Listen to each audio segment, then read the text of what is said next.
que tu réussiras. C'est alors que tu auras du succès. C'est-à-dire le succès est l'affaire de Dieu. Le succès, c'est l'affaire de Dieu. Dieu veut nous voir réussir. Dieu veut nous voir aller de l'avant. Dieu souhaite tes progrès. Alléluia. 3 Jean 2. La parole de Dieu déclare ceci. Il dit, je souhaite. Dieu souhaite que tu prospères à tous égards. Il dit, je souhaite. Dieu souhaite à ce que tu ailles de l'avant. Dieu souhaite que tu progresses.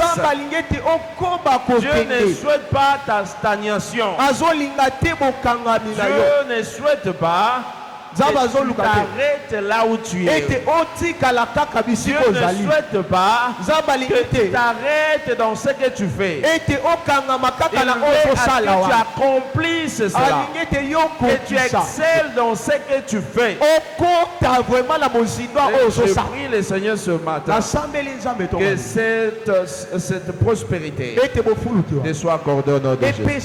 Tout ce que ta main touchera va exceller au nom de Jésus. Va exceller au nom de Jésus. Tu auras du succès au nom de Jésus. Praise the Lord. C'est ça la pensée de Dieu. Il veut te voir réussir. Il veut te voir réussir. Il dit, il veut le succès de son serviteur.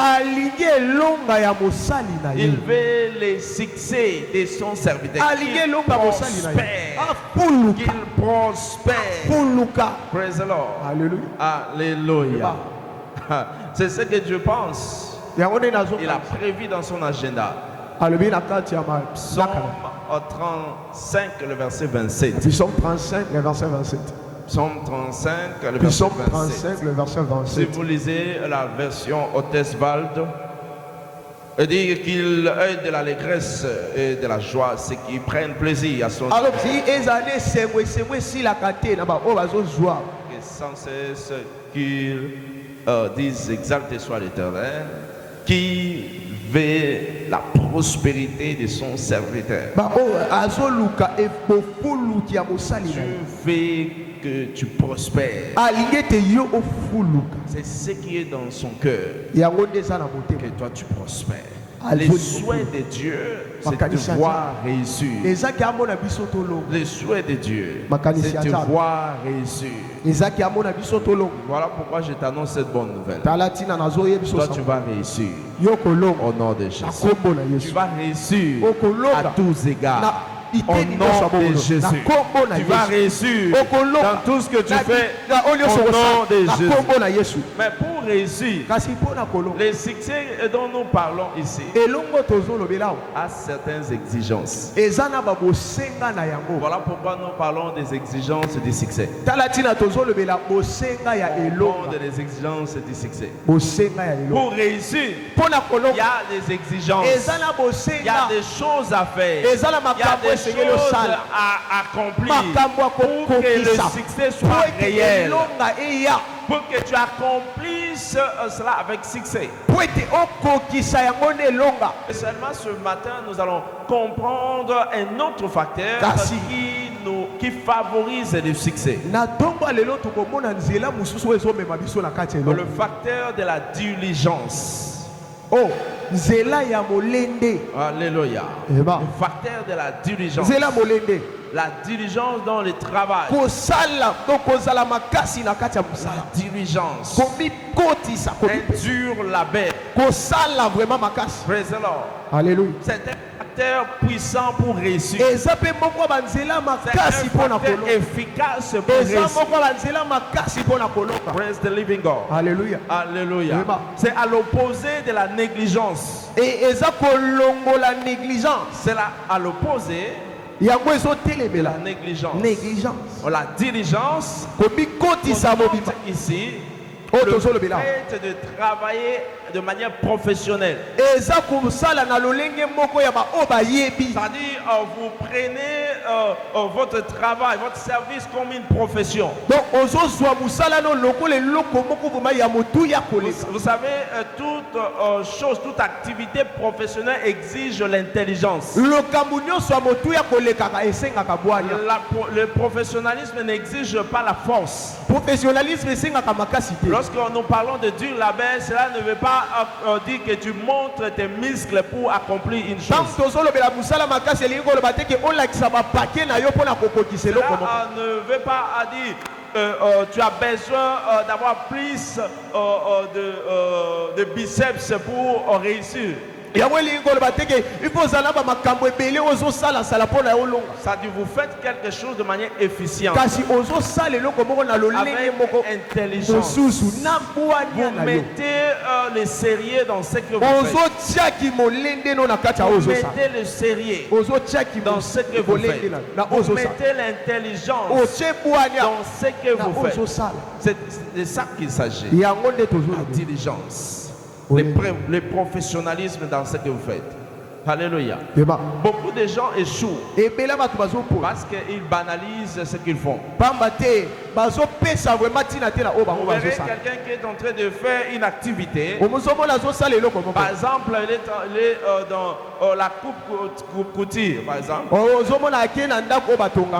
Vous verrez que ce dernier est négligent au point de ne pas répondre aux exigences ou répondre à ses clients. Et si vous posez la question de savoir ce qu'il est en train de faire, il vous répondra ou il vous répondra que je le fais en entendant. Donc ce n'est pas une profession pour lui. Que je le fais en attendant.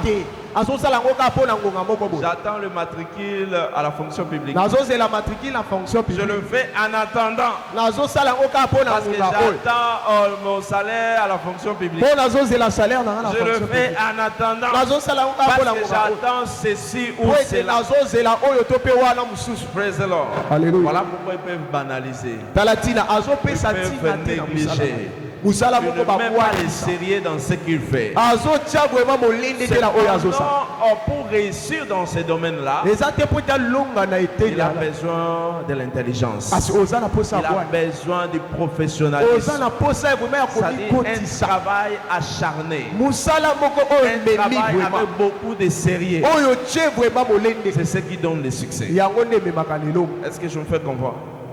Praise the Lord. Ce n'est pas que vous faites quelque chose en négligence. Non. Nous servons un Dieu qui garde son alliance. Il n'est pas un Père Noël. Dieu garde son alliance. Il garde son alliance. La Bible déclare ceci. Dans Ecclésiaste chapitre 10, verset 18. Ecclésiaste 10, verset 18. Il dit quand les mains sont paresseuses, la charpente s'affaisse.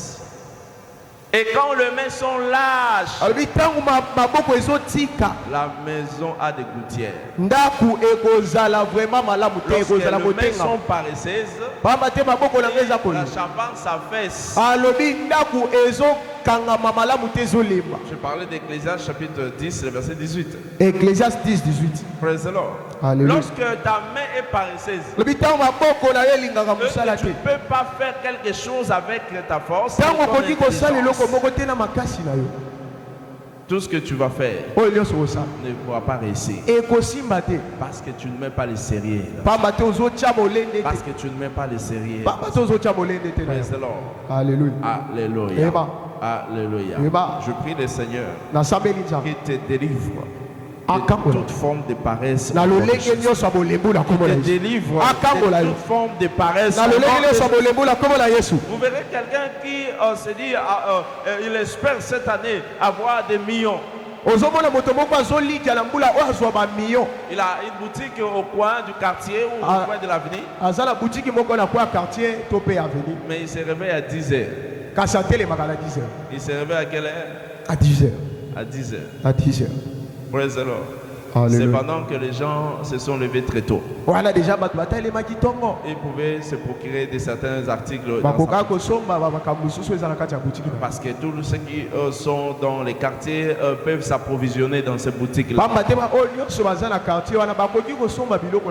Les personnes, les gens n'ont pas besoin d'aller jusqu'à Zando pour... Ils doivent venir au coin. Mais ces derniers se réveillent à quelle heure? À 10 heures. Praise the Lord. Alléluia. Est-ce qu'il peut réussir? Est-ce qu'il Non. C'est un paresseux.